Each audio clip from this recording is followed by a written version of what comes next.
Yes. So anyhow, I want to do this video just for fun.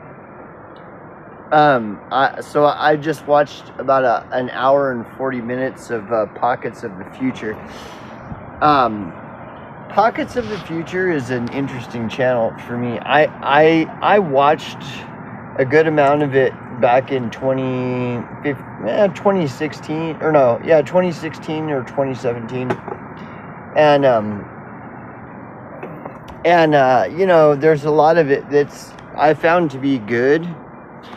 But then I saw that there's some core things that I kind of disagree. But it doesn't really matter. That doesn't really matter so much. It can. But I've already kind of experienced, like, where I have people that I'm fairly close to that we disagree on core issues, and we're able to just still coexist and find common ground, you know.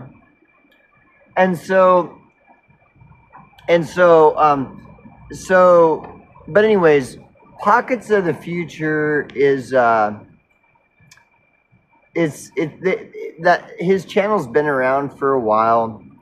I guess I'll just kind of go into some things, my personal opinions, and I'll try not to be an asshole, I guess. And of course, people are going to disagree with me, just like I disagree with people like Paul Romano. But first off, I'll say I enjoy. He's pretty good, you know, in a lot of ways. Though here's one thing, I don't know if he's a shill or not. Like, and this is no offense to him, but I feel as though I see a good amount of evidence that there's some shillery going on. And but the thing is shillery is so common now that it's just normalized. So people know that these people are shills, and they still watch them anyway, knowing that they're shills, because, you know, that's all we really have available to us when referencing the beast system. Like, that's really all people have to access information is shills. And again, this is not any offense to Paul Romano. See, my view, this is my personal view. Any channel that's making 5 and 6 figures a year doing their channel, they're a shill. They might sound great. They might have all kinds of truth. A person can discover truths and this and that. Bottom line, though, is any fucking channel that's making 5 and 6 figures a year doing their channel on some platform like YouTube or wherever, they're a shill. They're getting paid to push a particular angle of propaganda. And propaganda can be extremely subtle and very difficult to discern. There are shills that are expert at their shillery. There are also shills that what makes them so effective at shilling is they actually believe their own lies. They actually believe the narratives that they're espousing. So there's all these different things that come into play. So, but yeah, the rule for me, any channel that makes 5 and 6 figures or more a year on a platform like YouTube or any of these platforms, they are paid propagandists. They are pushing a particular narrative, a manufactured narrative, and some are better, more convincing than others. Some are obvious shills. Some are very difficult. And so I may be wrong. You know, it may not be a hard and fast rule, though it may. even if it isn't a hard and fast rule, it's probably 90% or better. It's kind of like, well, what would be an example? Like if a professional football team's chances of making it to the Super Bowl are like 5% statistically, well, then you're just going to assume that team, I would never bet on that team making the Super Bowl. I would never bet on it. And that's how it is with these people that make 5 and 6 figures a year. At least 90% of them are paid propagandists. And that's being generous.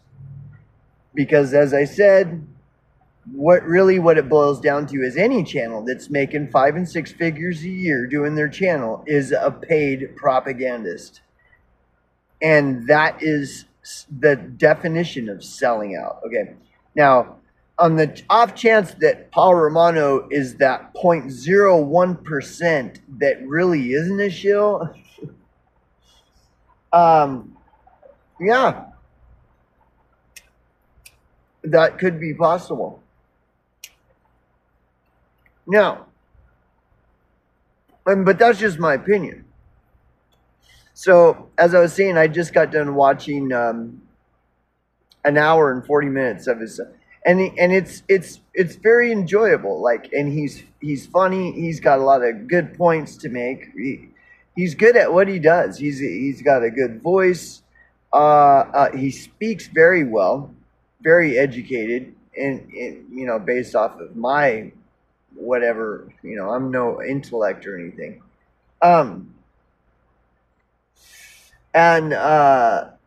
So not really sure. I stopped listening to him after a while. One of the reasons I stopped listening to him is because he's censoring people in his comment section. Like, he started banning people and deleting their comments, and he did that to me. So I'll give you an example. Here's an example of where there's a inconsistency in the messaging.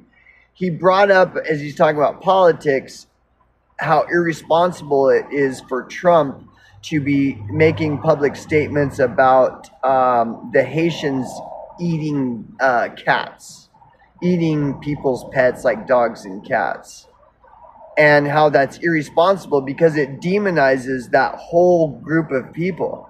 Maybe there might be, a small percentage of them that are doing that, Haitians that are doing that. But now, because what that demonizing process does, it makes everybody's like paranoid of all Haitians. Now when anybody sees a Haitian, they grab their cat and fucking make sure to, keep it, and this and that. And this is what Paul Romano is saying, how irresponsible Trump is and how damaging these things are to people that are innocent.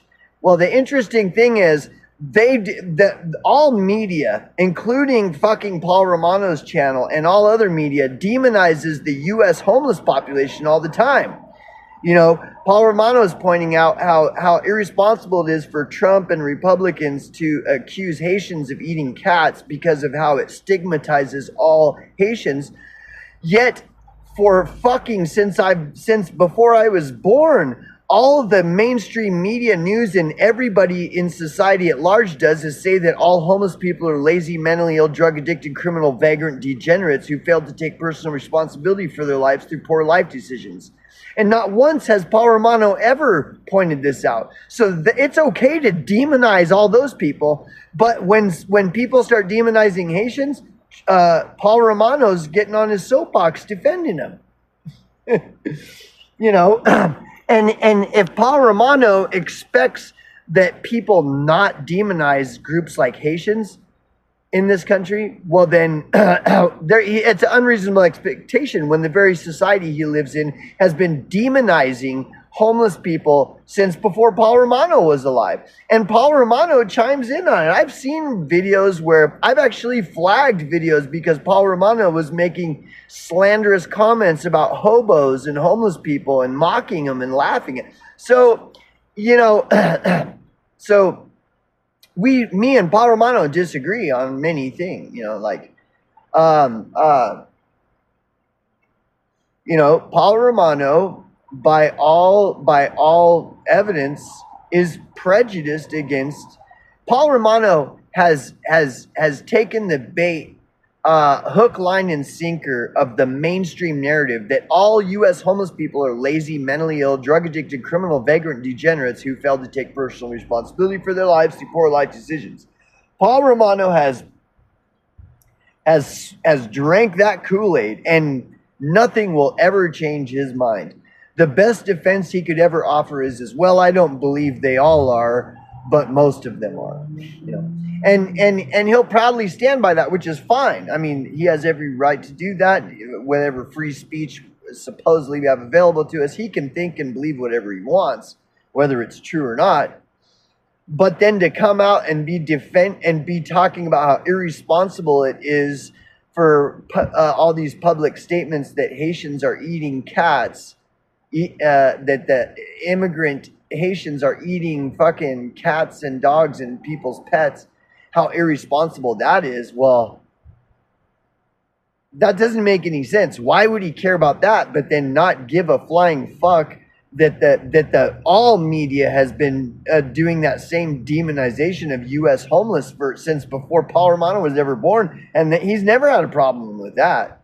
So so this is why I get suspicious of, like, this guy's a show. Here's another thing, like with the eating cats thing. Part of Paul Romano's argument is that Trump doesn't know for sure if that's happening.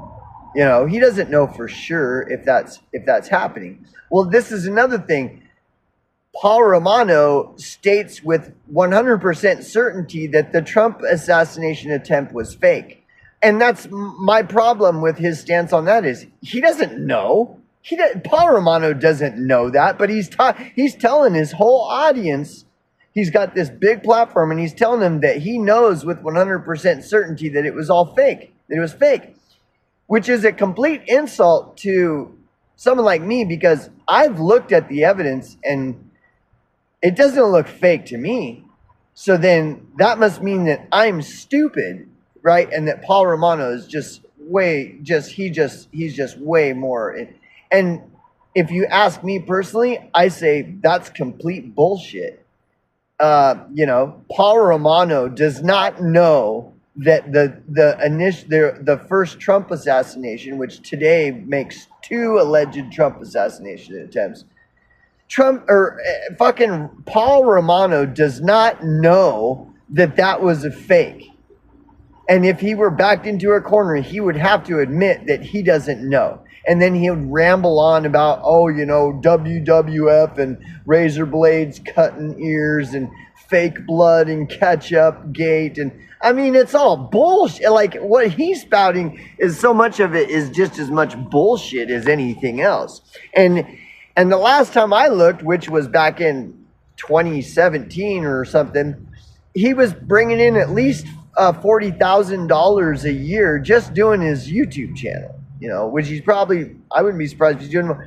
And on top of that, you know, they're pumping millions, probably hundreds of millions of dollars, paying these guys that have large platform channels like Paul Romano. Maybe not Paul Romano, but all these channels just like his that have these big audiences. They're paying him to push propaganda. And just coincidentally, Paul Romano is putting out all this anti-Trump propaganda. All his videos have been all about anti-Trump, right around election time. But he claims that he's innocent of collecting any, you know, he's not getting paid to do that. No.